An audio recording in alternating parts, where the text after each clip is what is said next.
Hey, welcome to The Explainer. Today we are going to tackle a question that seems, well, kind of weird. Why is it so ridiculously hard to get huge groups of people to work together even when they all want the exact same thing? We're about to dive into a theory that turns what you think of as common sense completely on its head. Think about it for a second. We all want things like a cleaner planet, or better working conditions, or political change. Millions of us agree on these goals, so what's the deal? Why do these massive movements so often stall out or struggle to even get going? The answer isn't that people don't care enough. Nope. The answer is just cold, hard logic. Okay, so to really get this, we've got to bust a myth first. A big one. It's an idea that feels like pure common sense, something we all just kind of assume is true without even thinking about it. All right, so check this out. Back in 1965, this book comes out, The Logic of Collective Action, by an economist named Mancur Olson. And it completely flipped the script on how everyone thought about group behavior. It took this one super common idea and was basically like, yeah, about that, it's actually wrong a lot of the time. And here it is, the myth itself, straight from the book. The idea is, well, it's pretty simple. You think that if a bunch of people have a common interest, let's say all the small business owners in a city want lower taxes, then of course they're going to get together and fight for it. It seems obvious, right? Everyone stands to gain, so everyone will help out. Makes total sense. But, and this is where Olson's genius really kicks in, he argued that this is often totally illogical for the individual person. What's good for the group as a whole isn't always what's rational for you or me. To really get why, we need to zoom in. Let's get inside someone's head and see the math they're doing. And this brings us right to that individual's calculation. Let's break down the little cost-benefit analysis that's happening, maybe subconsciously in someone's head when they're asked to chip in for a big cause.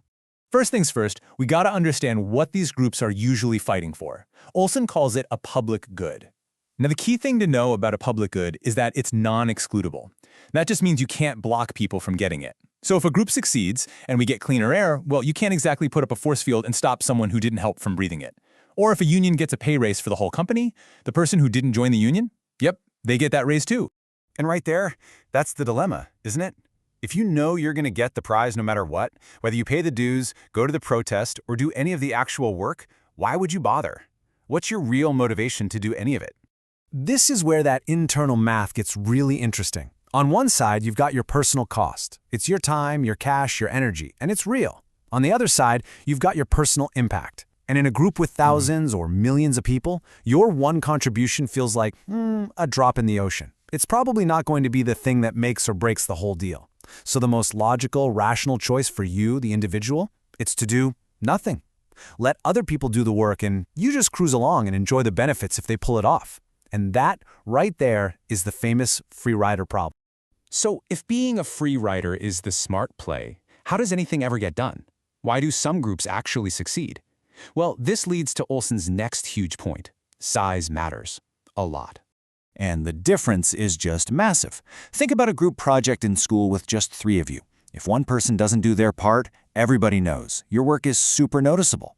And the pressure from the other 2 is real. But now imagine a huge national movement. Your individual contribution is basically anonymous. It's so easy to just fade into the background, which makes being a free rider way, way more tempting.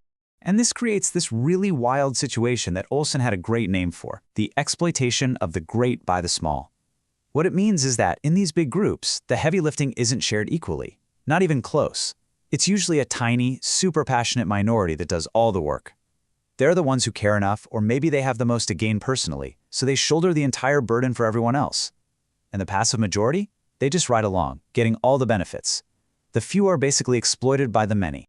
So if large groups are basically designed to fail, then how in the world do we have these massive, successful organizations?